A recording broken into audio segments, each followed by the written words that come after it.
very present to the here and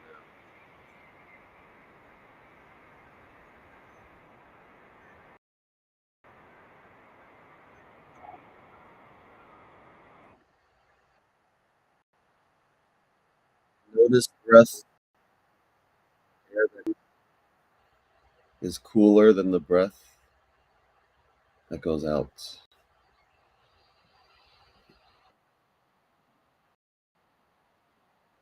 Wondering if you're just joining us. And I want you to imagine at the center of your mind's eye, color of love is that is for you.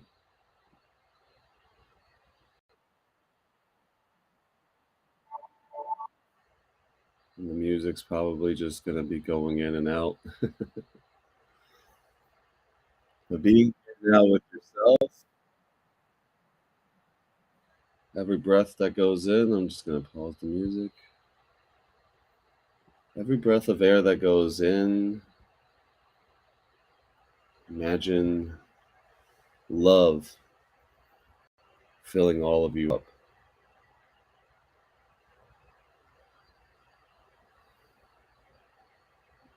And let it reach different parts of your body, wherever you're tense, wherever you feel like energy is stuck, just breathe into it.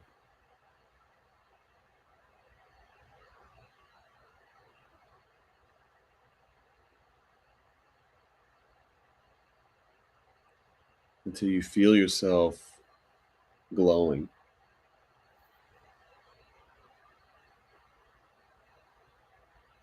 The color of love is exuding and extending out from all parts of you.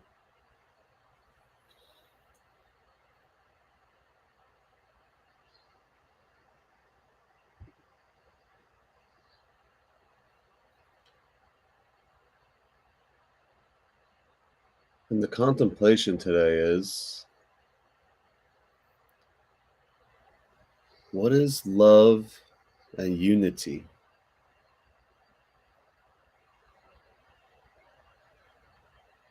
What is beyond your own perceptions of love?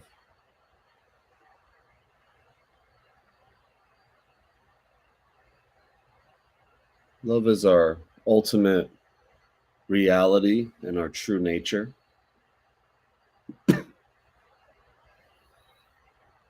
We are all interconnected.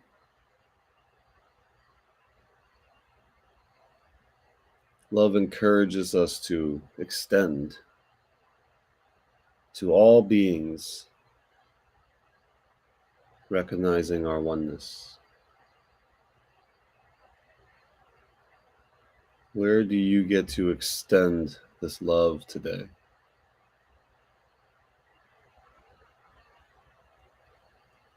Just for yourself, where have you been withholding love?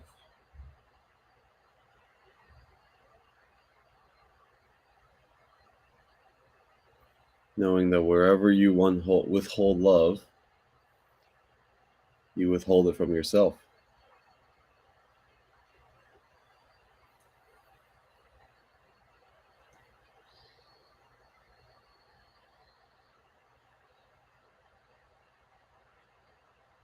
The Course says that love is beyond what can be taught. But you can experience moments of love, moments of remembering. What would it take to give yourself that moment to remember now?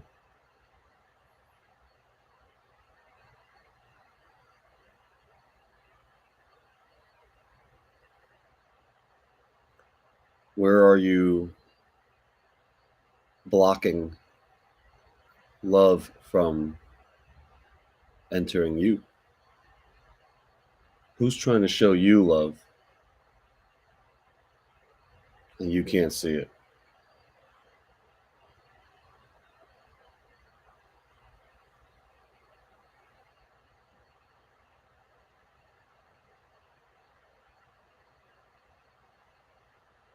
Where in your life do you get to have a miracle moment of love?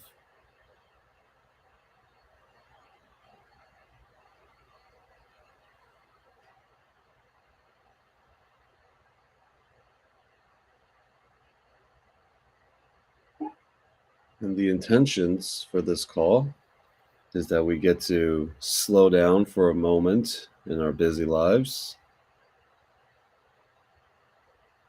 and just be. Just be love.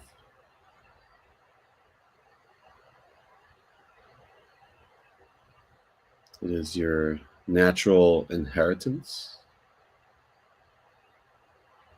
It flows freely through you.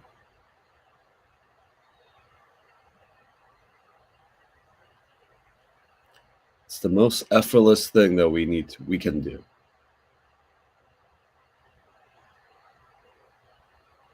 Is to show love. Morning.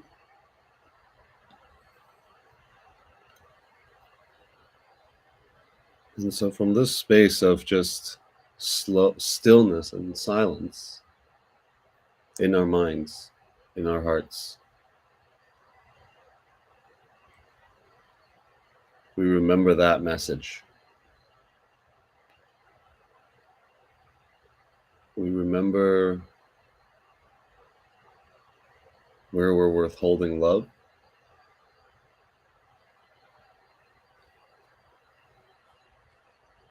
where we're blocking out love,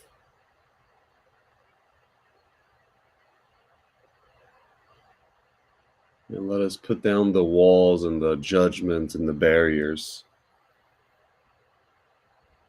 for just the next 50 minutes while we're together here.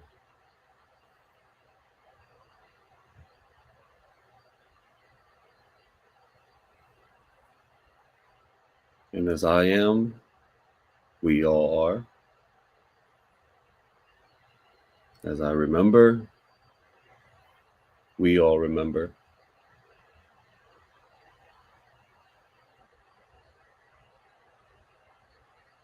And so, in your mind's eye again, just send out the love to as far as you can, outside yourself, beyond the room that you're in, beyond the space that you're in, and just outwards, as far as you can go.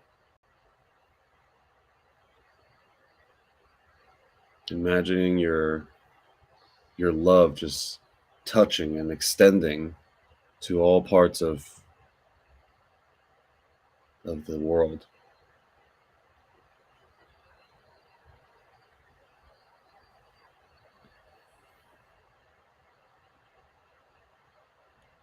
And when the whole world is covered, go further.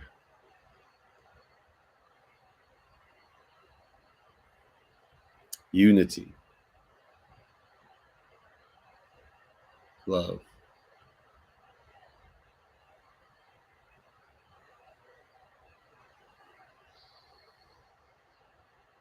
It is within your power to change the whole world.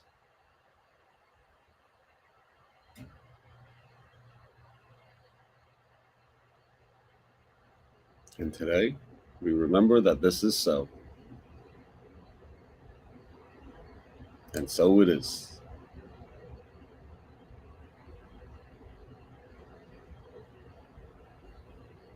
Okay. And I'll give you another second or two, and you guys can join back, come back to the call. And whenever you're ready, you can open your eyes. And give me 1 second.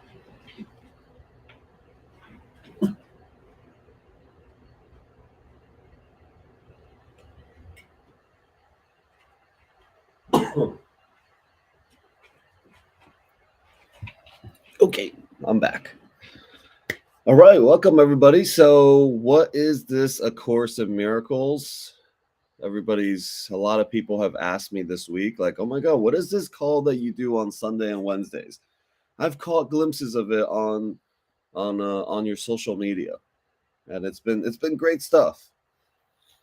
So, yeah, I've been hearing that a lot, and people don't know what it's about. I think a lot of people are like, "Oh, okay, you're studying the Bible, or what is it that you're teaching?"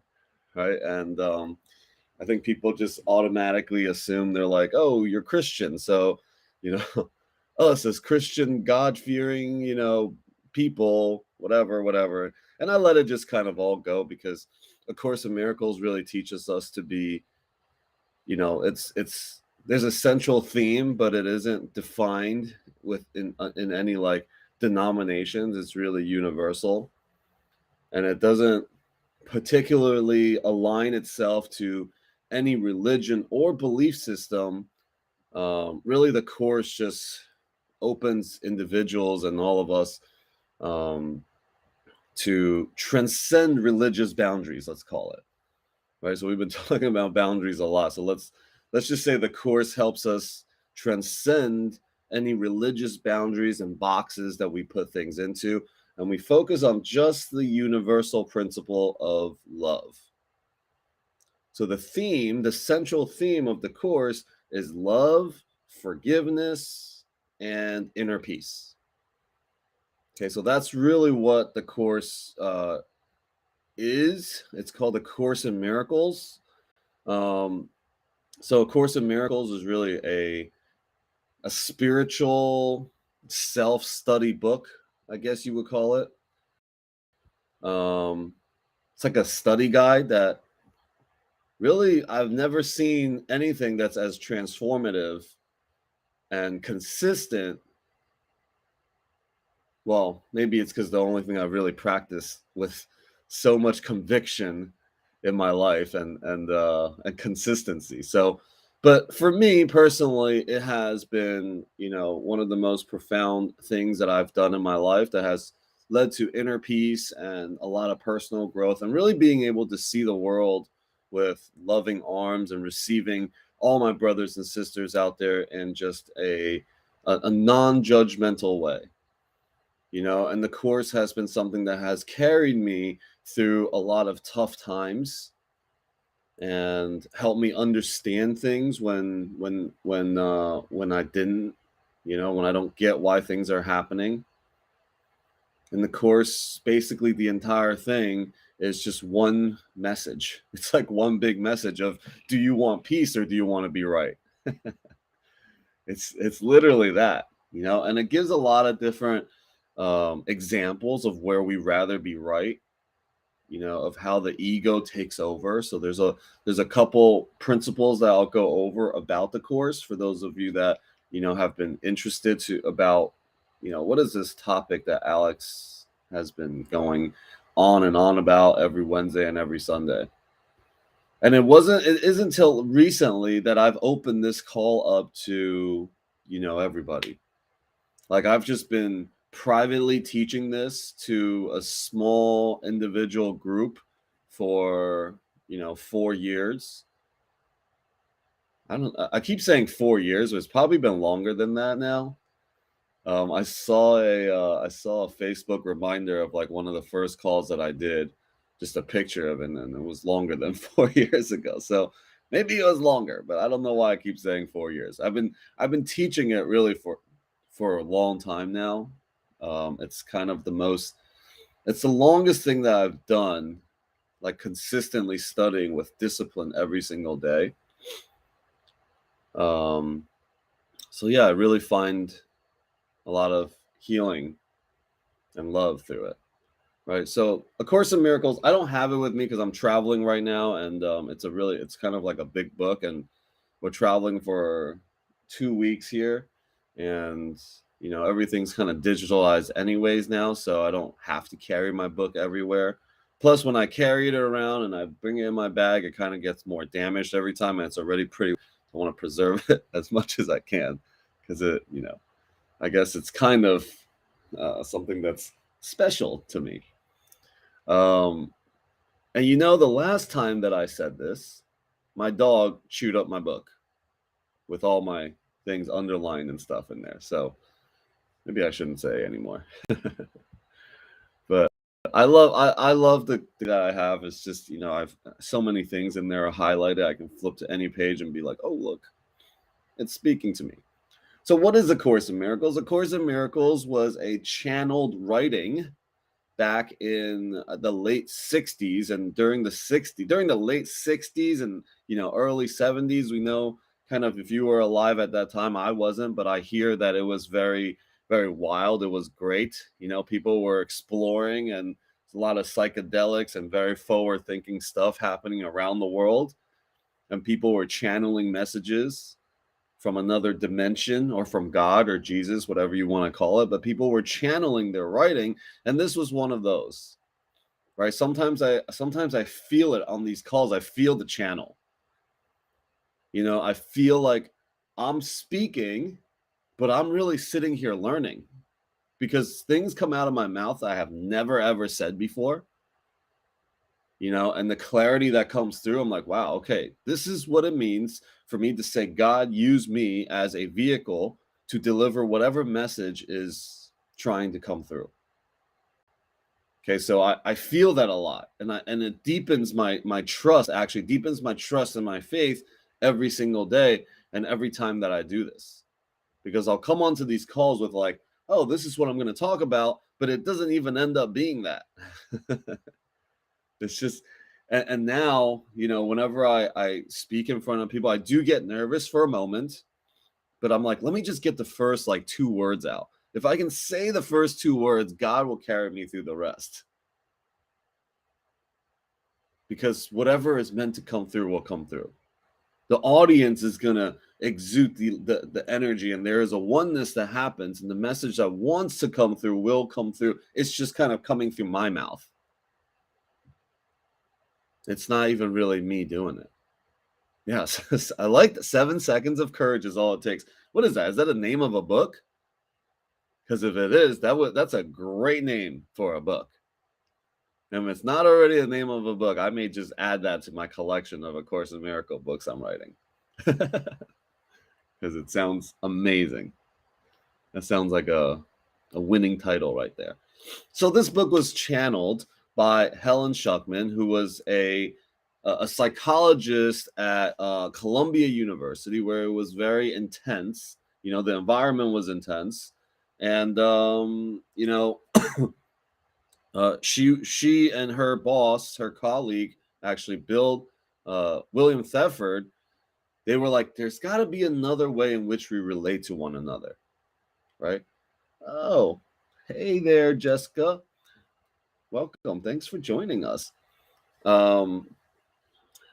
Yeah, she's like, there must be another way in which we can relate to one another, that we don't have to get ahead by stepping on each other. We don't have to talk behind each other's backs. We can celebrate each other's wins when we win. It's not like if they win, then I lose. So there's a lot of like that was happening.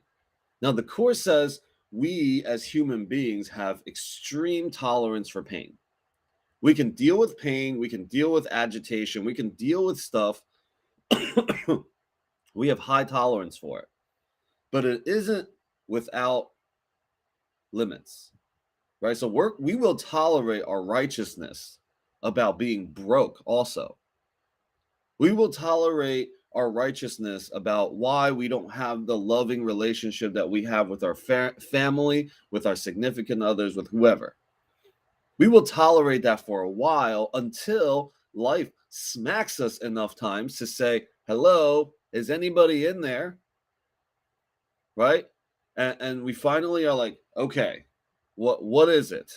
Right? We finally get up to open the door to our own heads, and we're like, okay, what can I help you with? Right? Because we're just so tired of it. We finally get up and we listen to the calling just for a moment. The messages of the Holy Spirit, the Course says, is very clear. It's not loud, but it's very clear. The ego is very loud and very chaotic. So that's one way you can decipher between the two. And so she channeled this book, she wrote it, she started to get all these downloads. In the middle of meetings, there would be things coming through, and it will always start with, Helen, this is A Course in Miracles, take notes. And it took her a while because she was just like being stubborn, like, what is this? I need help, right? A voice keeps coming to my mind.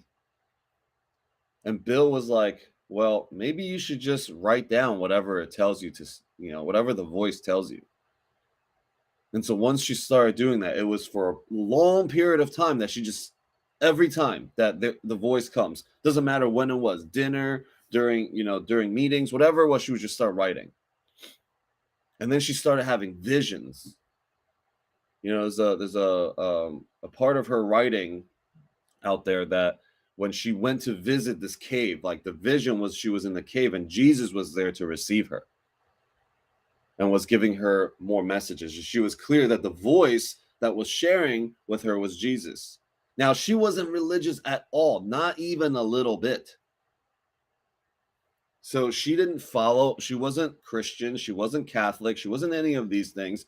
And, and she identified Jesus in A Course in Miracles. So I'm not going to go too much into how the Course came about, but the purpose of the Course is really to facilitate a shift in our own minds, in our perceptions. That the shift in perception in our own thoughts is the deepest and greatest transformation that we can have.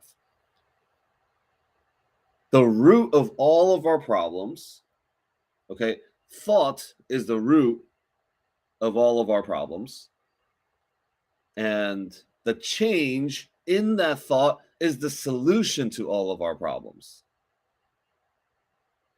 It's just perceptions, right? We've all had moments of like clarity and just feeling a sense of love and compassion where we once had some sort of animosity with, where we had some challenges and triggers around something, and it took like one little shift for us to change our minds.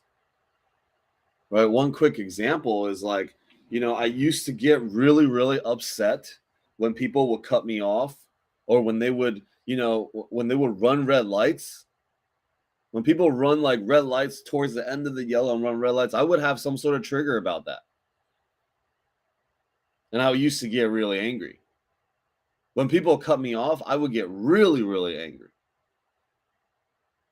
And I begin to think like, well, maybe their wife or there's an emergency somewhere, and if I was in their shoes and when that was happening, I would be the same way, right? Or some kind of pain or something is happening. That all of these things happening isn't because people want to hurt you, but that is always a projection of some sort of suffering or pain or fear that is driving it. It's not them, right? And that I get to, if I want peace, right? It's not about them. What's the point? What good does it do that somebody cuts me off and I yell and I curse and the people in my car feels the tension? Right? I took in something, and then the way that I feel like I got to get rid of it is to make sure everyone in the car gets my anger. Like, that's just insanity. So as I started to break that down, I finally was like, okay, I'm being insane, right? And then once you're insane, once you show insanity one time, you're gonna want to back your insanity up. So more and more, I started to get like angrier and angrier. I wanted to show my anger more. I'm like, I was right about that one time that I was angry, so I'm gonna get angry more often. And so when I finally had enough of my own insanity, I don't even see it when people cut me off anymore. It just isn't even in my thoughts. Sometimes it'll still happen. Like when someone cuts me off, and my wife will be like, "Oh my God, who's like, this is like, he's stupid," or they're stupid. I'm like, I don't even see it. I'm like, wait, what happened? I don't even see it. It's like, because it's not in my mind, I don't even see people cutting me off when they do. Now, now that I'm bringing it up on this call, probably later when I'm driving, I will see it. And then I'll be like, oh, look at that. That was funny. See, I can laugh about it now. It's not even, I don't even take offense to it. So now I'm using a car cutting me off, somebody cutting me off as an example, but this is everything. It could be anything that you have triggers against, anything that you have insecurities on, any of that. All right, so the guide of the course is to direct us to an experience of our own inner peace, our inner truth, let's call it. Okay, the course is bringing us to our own inner truth, knowing that it isn't about some truth outside, church related or religious related, is that God has put the truth inside all of us. And the course uses the Holy Spirit as that guide. Now, you can call it whatever you want to call it, but it's the same thing. Okay, we're using Holy Spirit, just use it as a symbol. It's not like the word Holy Spirit is the truth. There is a symbol, there's a picture that we're pointing to. And we're just using the word Holy Spirit right now. We'll use the word Jesus as our big brother. We'll use the word God. You can use whatever you want and replace it to that same thing. So, when I first started studying the course, I had a lot of resistances because growing up, I had some traumas and some stuff about being forced to go to church and go to Bible study and go to all these things. The Catholic side of my family was not very kind, even though they speak about it all the time. They were always fighting. And then the Buddhist side of my family was always so peaceful. I'm like my uncle, my dad, like that was more on the Buddhist side. I'm like, I am the way they see the world. So naturally I leaned to that. And then the Catholic side of my family was like church, Bible study, like, with a stick, basically. And it just was not inviting. So think about how we do our life also in that way. Like we want to punish. We want to enforce like law. And when I say law, I mean your own freaking laws. Your own things about what's right and what's wrong. You should be like this, stick. Right? Like that's just what we do. And we get so righteous about it and we're willing to go to war and destroy any relationship that we have over it to be right about it. So some of the key principles of A Course in Miracles, and welcome for those of you guys that are just joining now live anywhere. So the key principles of A Course in Miracles is number one is forgiveness. Hypo Christians. Whatever. I mean, we don't have to give labels or call anybody anything for what they are because everybody really is just an innocent child of God. And so if we don't get caught, like by labeling them, we actually make what they're doing more real. But what they're doing is just a front. What they're doing is the ego speaking. What they're doing is the ego making them dance. But that's not them. So we can say, okay, what you're doing is hypo Christian, I guess, whatever you want to call it. But that's not you, HIPAA Christian. No, I don't know. You're confusing me, Brooke. But the goal for us is to see beyond people's actions and their words to the innocent child of God. Okay, you're innocent. It's like you're a little baby. You're a little baby trying to discover the world and you're throwing a fit. Like when a baby is throwing a fit, would you get that upset? Would you create labels and call the little baby whatever? Give them names and stuff? No, it's just like whatever anybody is doing, whatever the baby is, it's like, okay, good job, little baby. We encourage the baby every time it's trying to stand up. We don't call it names for every time it falls and fails. So the practice is that for our brothers and sisters out there. Like all of us are doing our best. Where we're all just doing our best. And then as we are kind to others, we become kind to ourselves. Because that is just the circle of it's projection, it's extension, whatever you want to call it. But nothing you ever do, if you attack others, you cannot escape the attack yourself. So here's the first principle of the course. It is through forgiveness. Forgiveness is, is really our ability to release the past. Forgiveness, of course, it's not about like condoning or any of that stuff.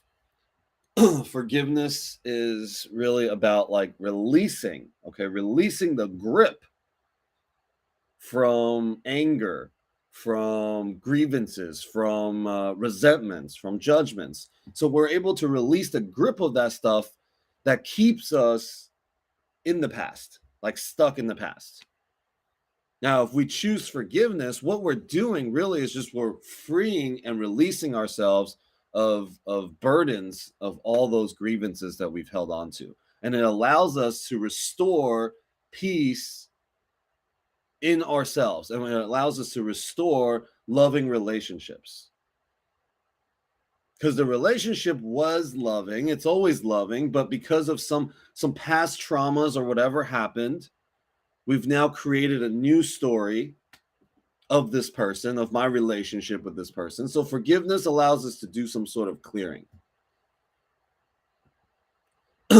Forgiveness is not for anybody else. See, sometimes when we say forgiveness, we're like, oh, well, I can't forgive this person unless they do this. The expectations get higher and higher and higher. No, I don't think you're forgiven yet. You got to do more. Right? I mean, the way we forgive people, we're like, nope, you got to do more. You got to do more. But forgiveness is a gift that we give to ourselves. Okay, and it's the recognition that we are not separate from others, and that when somebody hurts us, their actions are usually and often rooted in fear, conflicts, confusion, not understanding, ignorance. And that if I was in their place with all the same environment, all the upbringing, that I may have reacted the same way. That it is also possible for me. See, it's like bridging the gap of differences. It's bridging the gap of differences. But to recognize that most of the times when people hurt us, it isn't their true divine intentions. It is because they are reacting and their actions are rooted in fear. In insecurities. And that way they come out confused. If we aren't grounded in forgiveness and compassion and all that, we will react to that with the same exact thing.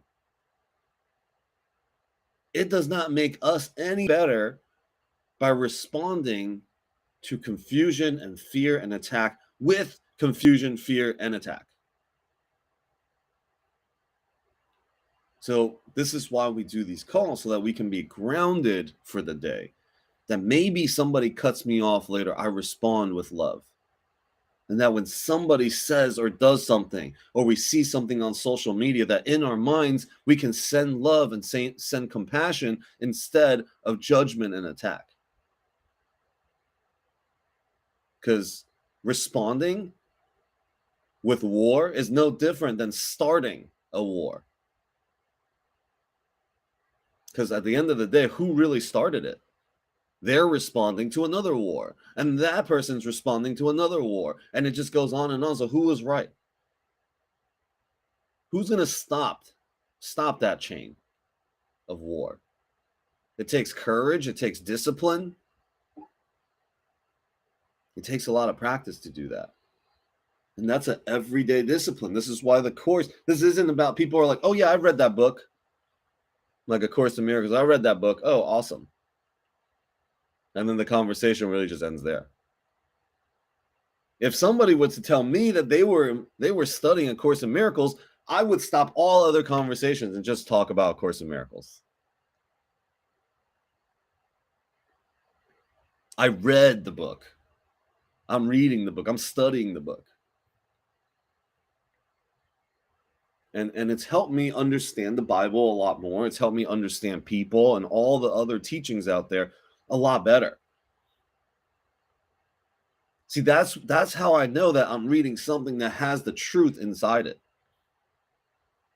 Truth will recognize truth. Truth is inclusivity. Truth never changes. If by reading the course it helps me understand and accept other things, awesome. I need to do more of it.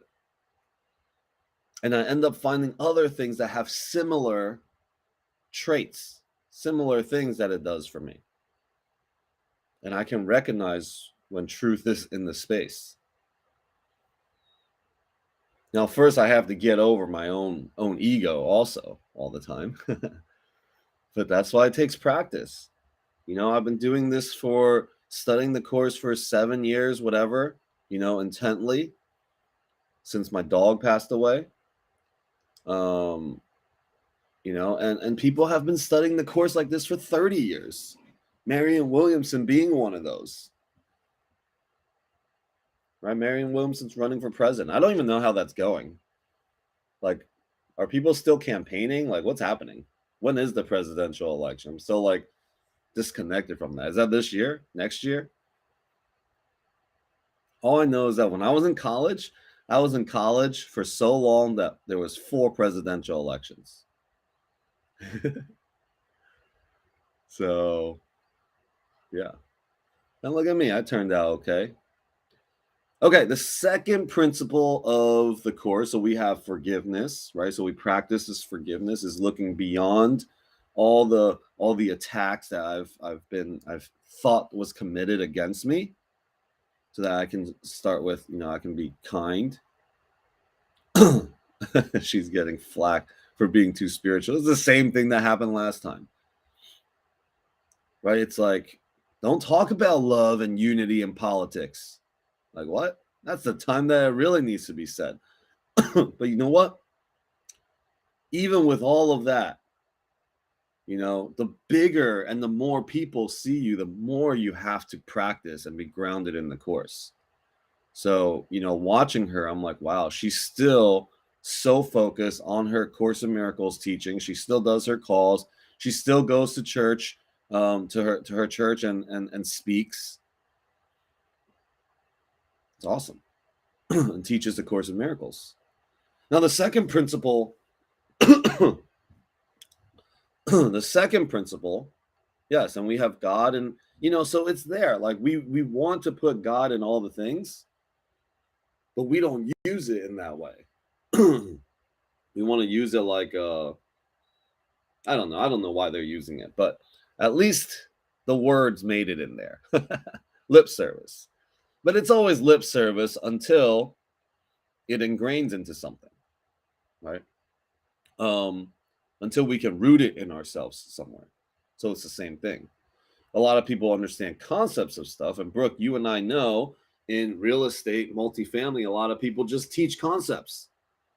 They just teach concepts and they've never even done anything. Okay, that's happened. That happens so much. No problems with it. I'm not like judging it, but it's just when you don't have it rooted inside you, it's hard for you to convince other people what you're saying. And because there's too many holes. Somebody can pop that. Right? So the second principle of the course that I want to share is love and unity. You know, I shared it kind of in our beginning conversations here. But the course says love is beyond what can be taught. Love is all encompassing. The course starts with the opposite of love is fear, but what is all encompassing can have no opposites. So let's think about that for a second. If we're committed to loving, committed to having love in our life, what is the opposite of that? We're like, I only want loving things in my life. I only want love in my life. But what is all encompassing can have no opposites. Love is beyond what can be taught, for that is our natural inheritance. It is alive in all of us. We can experience it. We can't teach it. But what we can do, the Course says, since we can't teach you love, we can show you all the blockages that you have built up against love. That is our judgments about what is not loving and all the ego stuff that gets in the way of experiencing our true nature. Our true nature comes effortlessly. We innately want to help and feel compassionate and loving towards others. But life has taught us to build barriers, to emotionally close off, because you'll get hurt, you'll lose money, they'll do drugs, whatever. We emotionally close off to the people we say we love. We emotionally close off to people that are asking for help on the side of the street. We emotionally close off to animals just being slaughtered across the country, grown just to be slaughtered. Like, we emotionally close off to a lot of things. How far can we go? How far as a society can we go? And so this is just what we get to look at for ourselves, because it's the world that we see is a reflection of our inner world. That's why the Course says the world does not need to change, only our perception of the world needs to change. So when we see people in our lives that are annoying us, they don't need to change. Our perception of them needs to change. Hey, welcome. And so the Course invites us to see past all the masks, all the defenses that people wear, to see the light and love that is within ourselves and in others. And then by witnessing and seeing that, we unconditionally extend that love to others. Unconditionally. It's like to a baby. We expect nothing in return. So the Course also emphasizes that, love is not something to be sought out or looked for from an external place, but rather that all of it is from an inner place, and then to be extended to all beings, animals, people, all of that. And then by recognizing our love inside and the inherent oneness of all people and all things, we can finally move beyond the illusion that somehow our bodies separate us. And from that space of unity, we can access compassion, love, and kindness. Okay, I'll pause for a moment here. Claudia, go ahead. Give me a second. I'm walking out of the office. Hey, Good morning, sister. Everybody. I'm here. Okay, I have light here. So good morning. Thank you, brother. Well, I've been so grateful. A lot of gratitude lately, but I have to share a couple of the love subject today. As yesterday was a little weird day, but the story is that I was doing my line for 30 minutes in car line to pick up my son, and the storm was right in the top of the school. And I'm texting my child, and I don't even know, like, kids have phones. You cannot even connect with them when they're in school. I don't even think, like, if something really you need to connect with them through their phone, you can't, because there's a block or something in that area where you never can get a hold of them.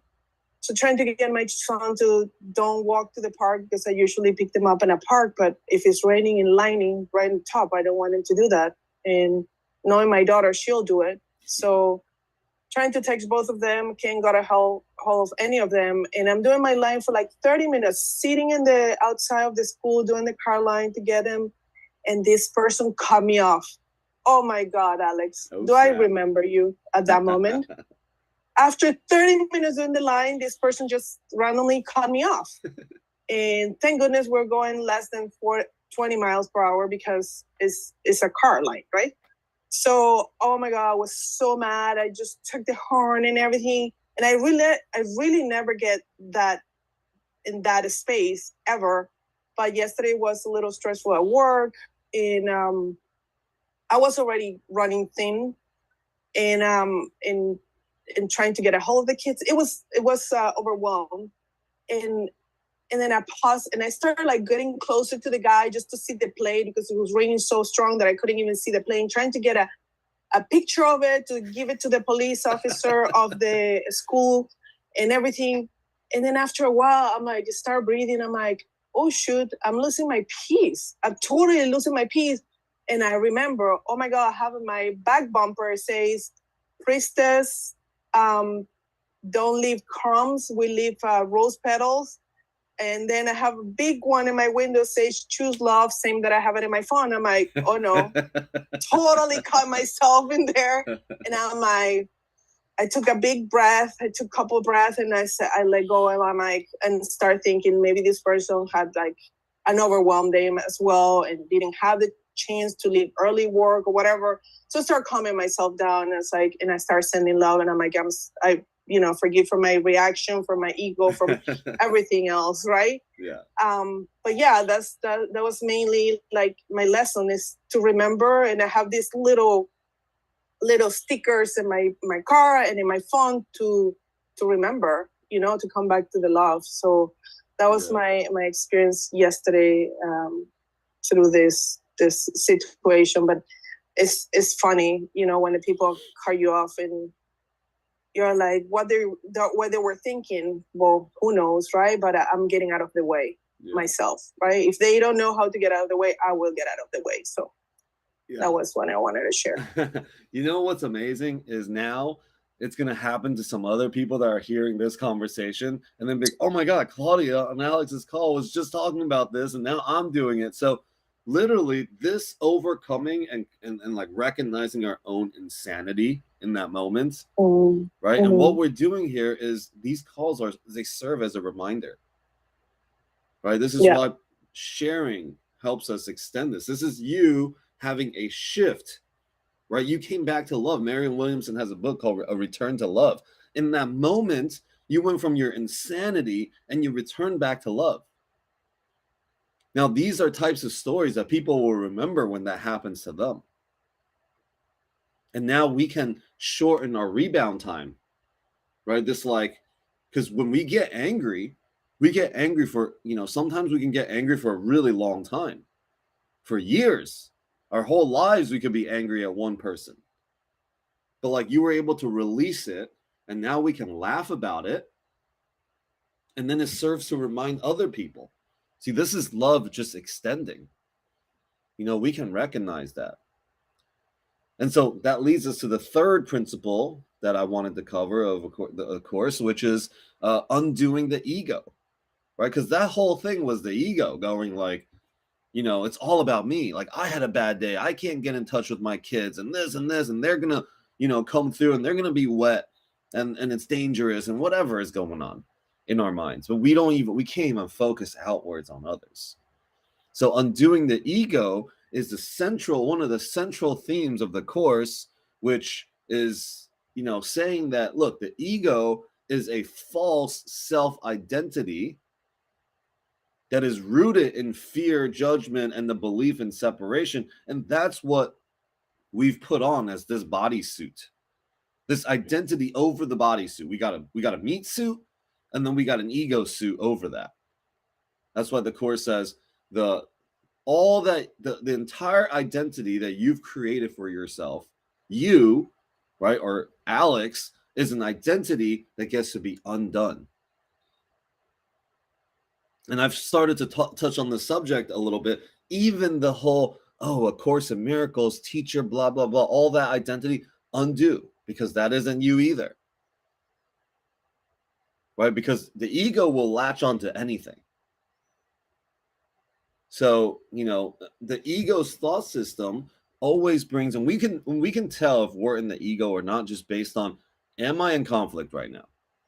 Am I in pain right now? Did I create suffering and pain and conflicts? Do I have my peace right now? If you don't have your peace, doesn't matter whose fault it is or what happens, you are in your ego. That's one way we can identify it. So when we start, the course is helping us identify ego patterns. And when we can identify that, we can see, okay, that's not my true essence. That's not who I want to be. I talk about love. I want to be kind. I want to be compassionate. This is not that.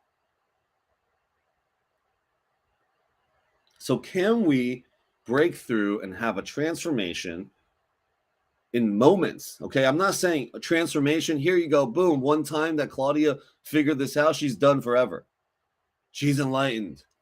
It's a moment by moment practice. Everyday life will give us an opportunity to say, do you want peace or do you want to be angry?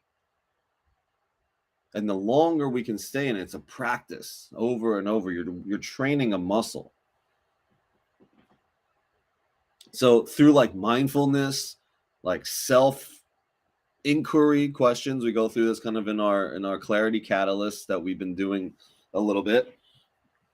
And so that we can release ourselves from the attachments of everything. So that is really the forgiveness process mixed in there as well. Right? It's kind of the same that goes around. And then the last one that I want to talk about today is miracles. Like, what is miracles? Right? So the course defines miracles as a shift in perception from a place of fear to love, where you choose love over fear.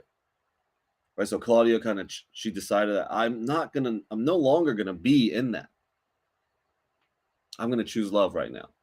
Because there's literally a sticker that says choose love, and I'm acting insane. It's stuck on my car. It's on my phone. It's on my water bottle. You know, all of us got it. It says choose love. However, even more than that, miracles are the love that inspires any of these actions that are even behind everything. And miracles aren't supernatural events. You don't have to go and do something grand in order to have it. They're just miracles are returning to your natural expression of love. That's all it is. We're returning to our natural self. We see above, beyond all the appearances, and recognizing the truth in ourselves and in others. So having a miracle is like, oh yeah, I remember who I am. That's a miracle right there. It is not something that has to be grand or big or anything. And by choosing to so love, like this is a choice. By choosing to perceive with love, we connect to the natural self that we are. See, you are love. That's not a choice. But we can choose whether we're going to resist against it or not. That's our only choice here. A miracle is, hey, I'm going to align with who I really am. Go ahead, Fraser.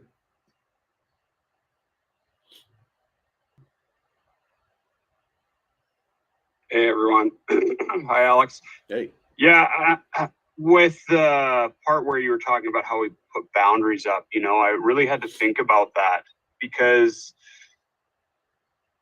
a friend of mine was like, yeah, you got to put up these boundaries with your ex and all that stuff. And I'm like, I now don't agree with that. Like, after being with this group for a while, and it's not been long, but I can see that how a boundary can be a negative thing. Whereas if you let the person have their feelings, but don't allow the negativity to affect you, verify their feelings and help them, to go through that emotion the best way that you can, by being loving and just be like, yeah, I can see where you're coming from. Okay, well, I can work on these things. It really changed the way I would have a conversation. Instead of freaking out and being like, oh my God, you're crossing my boundary. I've already told you this, blah, blah, blah. These boundaries are like roadblocks that prevent you from freeing yourself to be fully loving. Yeah. So, it's not that boundaries are good or bad. Okay. They're neutral. You can have boundaries, you cannot have boundaries, whatever. They're not negative or anything. Okay. The good thing is that you had an interruption to your beliefs about boundaries, which is great. Okay. But it's not that boundaries are negative or they're bad, because they do serve their purposes, because you're not going to have moments of clarity or enlightenment if you're operating out of a state of fear. And if you're in a state of fear, maybe you got to create the boundaries so that you can move out of it, so that you can have miracle moments happen by not being in the vicinity of this person, right? So that you can still, because you can do healing work not in the presence of the person. You can just bring them up in your mind and it's there, right? That's the power of healing work. Because sometimes people ask me, like, what am I going to do with this person? Like, I really want to build this relationship, but we just really screwed it up. I don't even know what to do. I'm like, just in your mind, forgive.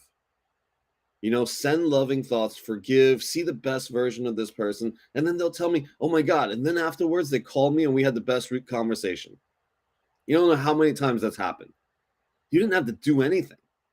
You just simply think some kind thoughts and you forgive in your own mind and have faith that we are all connected. There is only one mind that is operating. And, gotta hop on a call in a second here. Okay, so what I'm gonna do is I'm gonna close out here, and and I think it's great. I think where you're at, Fraser, it's awesome. You're having a lot of, transformations happen for you, but just know there's nothing that is positive or negative. You don't have to go to bat or have conflict with anybody that says, oh, you got to have boundaries, right? Because no matter what's happening, people are projecting out of their own place, and they're most of the times is rooted in some sort of fear thoughts. We just say, okay, thank you very much. Send blessings their way, and you don't even have to engage in that conversation, right? Because at the end of the day, nobody is just right. Like, even you're wanting to defend, the needing to defend something makes what you're thinking not the truth anymore. Truth requires no defense. Okay, so you got to know, and we dance right on that line all the time. Because anything that is truth, the ego can literally just twist it like that a little bit. And they can use it, and the ego can use it as a weapon. It's just to know I got no weapons. And if you feel triggered and need to defend, that right there is the work. The work is what just happened in that interaction that I felt like I need to defend something. Because defense is literally attack masked. Okay, we've built an army behind our walls. And then when someone says something, we unleash it, calling it defense. But the fact that you even thought you had to build an army, you were already in attack. All right, so yeah, I'm going to conclude this call here. Thank you all very much for being here. I thought today was, was great. I'm sorry. We usually go for another 30 minutes so we can open up a lot more, like, conversations. But, I just wanted to share what was on my mind about what is A Course in Miracles. When people ask me that, this conversation goes on for days and hours. So to keep it to 1 hour I'm amazed. But yeah, thank you, everybody. Appreciate you all being here. I'm going to try to see if I can make it happen on Sunday morning. I might be doing like a big live session because I'm going to be officiating a wedding on Saturday. And then Sunday, they asked if I, can kind of do a Course in Miracles thing. So maybe I'll just live stream that, and we'll be live too, and everybody can join that part. Thanks, Jessica. Talk to you soon, sister. All right. Bye, everybody. Have an amazing day. Bye. Much blessings to everyone. Bye, y'all. See ya.